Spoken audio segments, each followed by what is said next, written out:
Hey everyone, it's Carol J. Dunlop, your online wow strategist.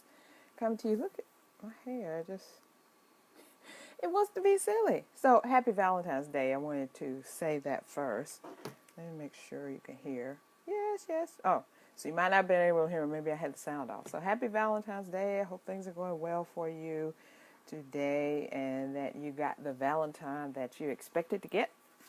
Okay, today I am talking about 3 marketing strategies for authors that really work.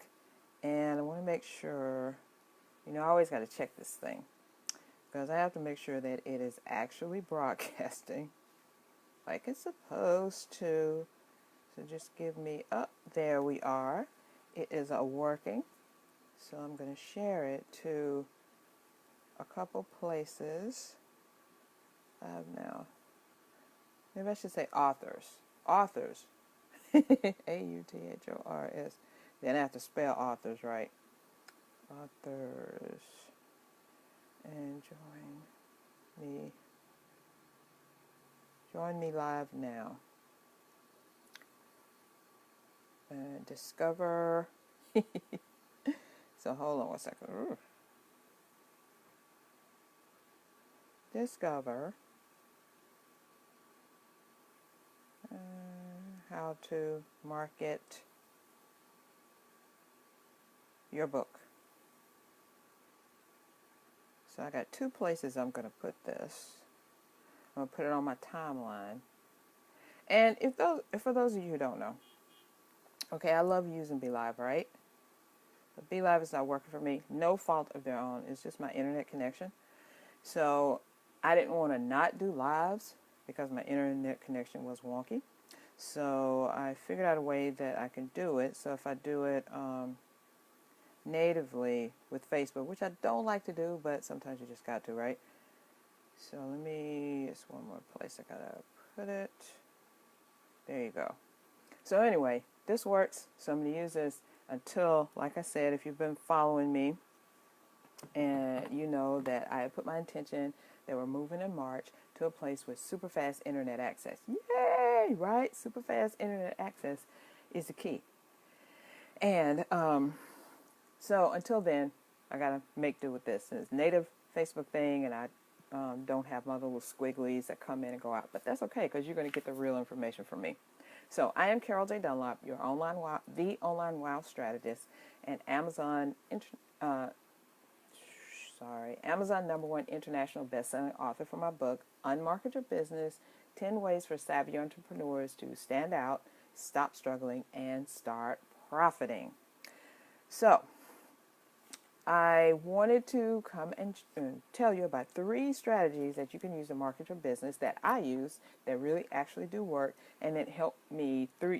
These 3 plus some others I'm going to tell you about at the end help me to add $10,000 to my bottom line of my business, and you can use them too. And they're not gonna break the bank, because let's face it, you put time, money, and effort and focus into your book and creating it, or maybe you're thinking about creating a book, maybe you've already created it, and now you want to get some ROI out of that thing, return on investment. So wouldn't it be great to make some money back? Yeah, and I have to tell you, I did not spend 10 grand putting my book together and getting it published. Honestly, God, I did not.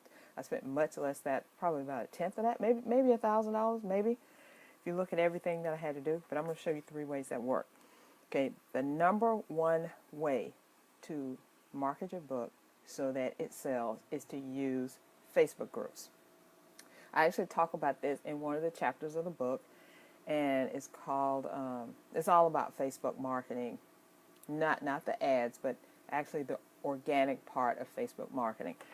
And how you use the groups is, number 1, you need to find out the groups where your target audience is, or the people who would most likely buy your book. Who is your target audience, right? So you got to know that from the beginning. You got to know who you're talking to. You got to know what they want and what you're going to do for them. So right now, you're giving them this book that's going to give them some answers.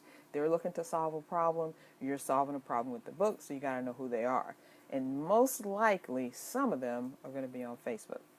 If your audience is between 45 and probably 75, they're definitely going to be on Facebook. So 45 and up is going to be on Facebook. So you can use Facebook groups where they are. If your book is, let's say you're a chef and you put out a recipe book, and not everybody wants to cook, not everybody knows how to cook, but people do like recipes. Actually, people love recipes. So if you're looking for your audience, who is your audience after that? People who love recipes who are maybe busy moms. I've used that before. Or maybe they're executives who really want some fantastic, out of this world recipes to try. Or maybe they're couples who want to cook together. So decide who your audience is. Find the groups where they gather on Facebook. And these groups can be specifically targeting them in the name, saying executives who want to cook crazy food, or single moms who want fast recipes. It could be just like that. Or it could be an offshoot of single moms, empowering single moms or something like that. But you know inside of that group there are single moms, and if you know they're single moms, you know some stuff about them is that they have kids, they don't have a husband or a significant other that they're married to, which means most likely that they need help in creating food that's healthy and fast for their kids, because most likely they're working and they don't have a lot of time. So if that's your audience, then you need to get into those groups.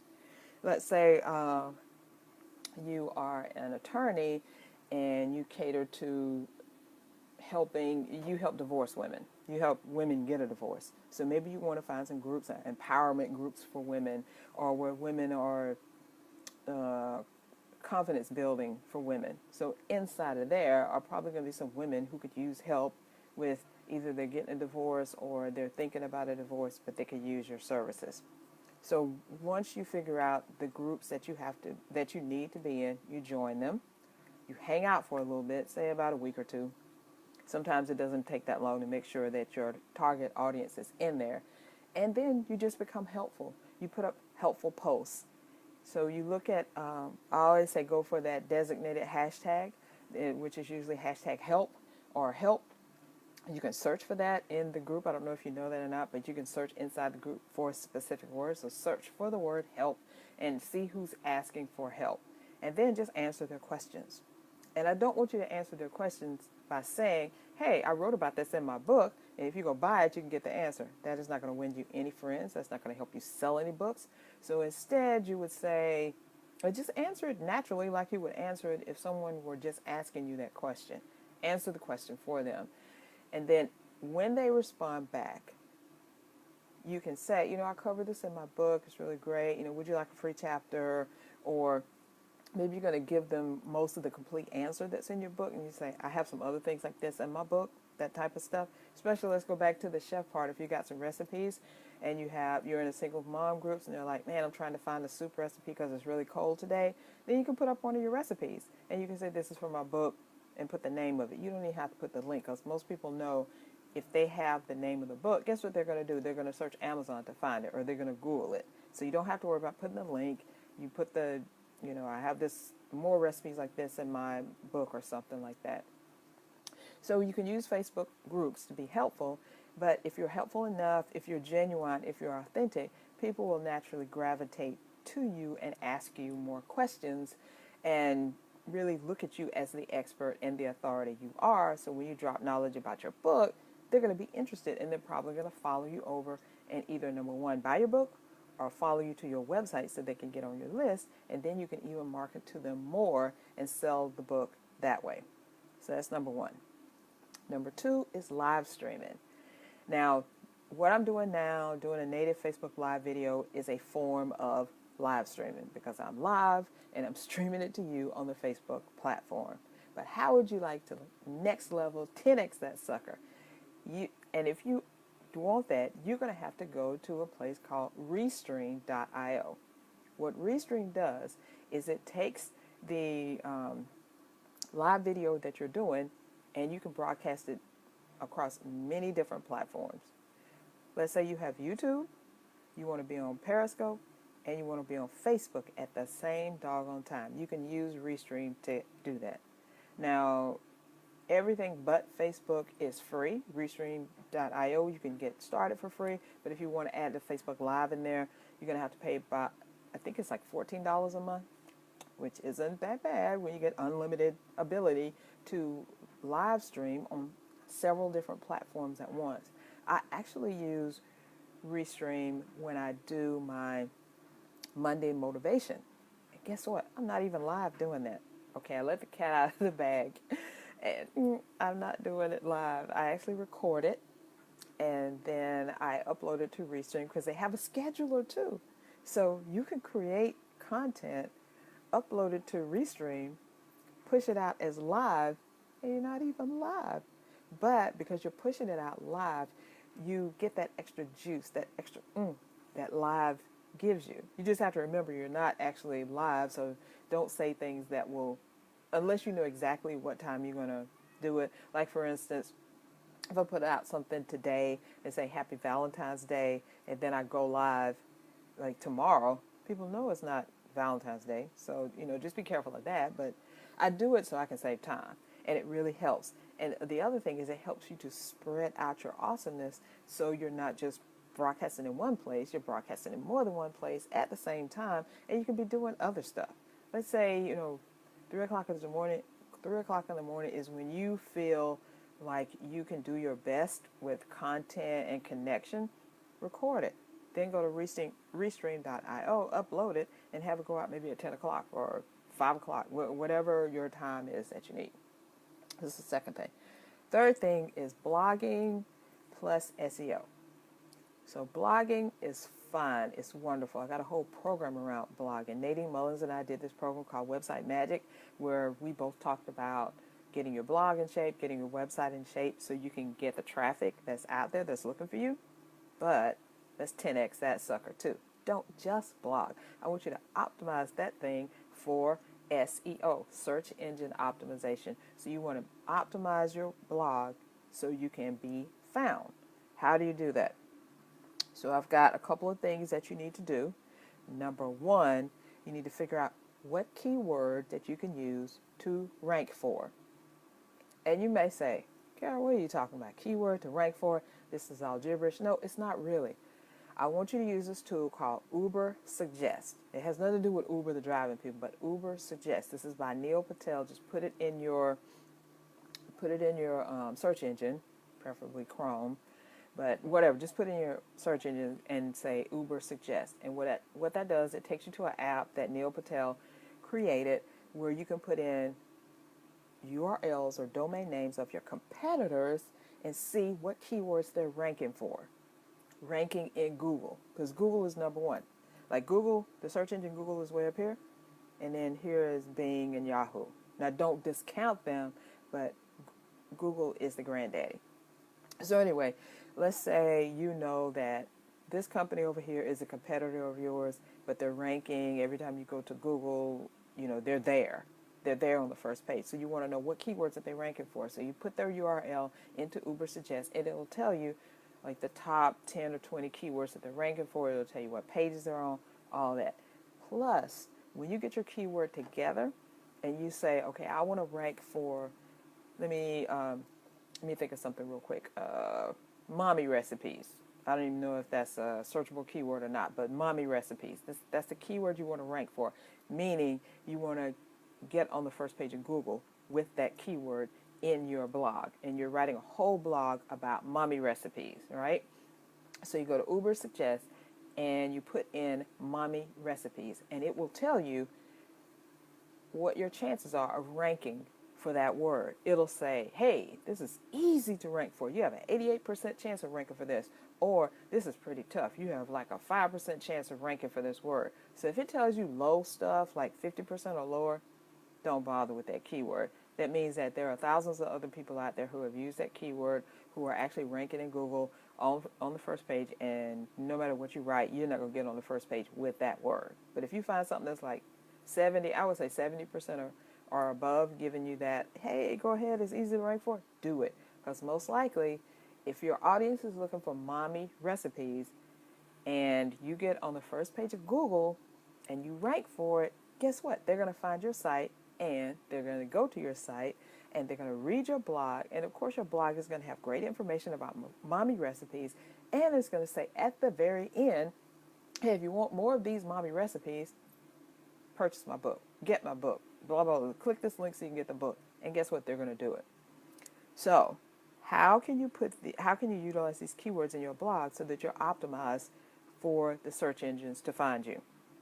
Number one, put that keyword in your title. The best mommy recipes found anywhere. That would be a great title. Number two, within the first 100 words of your post, make sure that keyword, mommy recipes, is there. Number three, in the URL. If you have a WordPress blog, I can't say anything about the other ones, but WordPress, because that's my jam. I love WordPress. When you create your blog, it automatically gives you a permalink. It'll be www.yoursite.com/name of blog. You want that name of your blog to be Mommy Recipes, not best mommy recipes in the world. That's extra words you don't need. Mommy Recipes. That's what you want it to be. And then the title can be best mommy recipes in the world or whatever. But that URL that is found, that is used to search, you want that to be whatever your keyword is. The metadata. The metadata, one of those words again. What are you talking about, Carol? The metadata is the data in your blog that you can't see. It's behind the scenes. It's like the description, the keywords, and other stuff that you know that's there, but you have no idea. So if you use the plugin Yoast, Yoast, in your WordPress site, it will help you create the metadata that you need, the keyword, everything is awesome. So you can use that for that. All right, then the next thing is 4 to 5 times inside that blog, you're going to also use that word, mommy recipe, sorry. So within the first 100 words, you're using it. Probably in the second or the third paragraph, you're using it. And then maybe at the very end, but you don't have to use mommy recipes. Maybe you can say recipes for mommies, quick recipes that they have 10 items or less, something that's along the line of mommy. So use the word mommy recipe 2-3 times, and the other 2 times use a correlating keyword. Correlating keyword just means something else that somebody would search for, so that when they land on the page, they're like, Google will say, oh, they got some other things. They are the authority. They got some other things around here. And this is key. For every 30 minutes that you spend creating your post, you're going to spend 1 hour promoting it. So that's how blogging and SEO work. For every 30 minutes that you spend writing it, because I can write a 500 to 1,000 word post in about 30 minutes. But promoting it is a thing. Putting it on social media, on Facebook, on Twitter, wherever, in Pinterest, creating the graphics for it so you can post that out there, putting it, sharing it, letting people know that it's there, putting it in your newsletter. So those are the things you need to do. And remember, like on Twitter, you can't just share it one time. You can share it 5, 10, 15 times because Twitter moves so fast. People won't know it's there. On Facebook, you may do it once this week and then once next week, and you can schedule those automatically. And then maybe Pinterest, you just need one pin that is that long pin, that the one that the people use, the exact size of the pin. And if you don't know the exact size of the social media graphics, go to Canva. I think it's canva.com, and you can create your graphic there. So those are 3 things that you need to do that will help you market your book. 3 marketing strategies for authors, and they work. 1 is using Facebook groups by being helpful, answering questions, and then you kind of just slide your information in about your book. And people will most likely say, oh, she was so helpful in giving me this information and answering my questions. Let me go see what her book is about. And if they like it, they'll buy it. Number 2, live stream using Restream. We all only got 24 hours in a day. We ain't getting no extra time. So why not, batch a bunch of recordings, and you record them, and then you upload them to Restream, and you schedule them out so that your content can be working for you while you're doing some other stuff.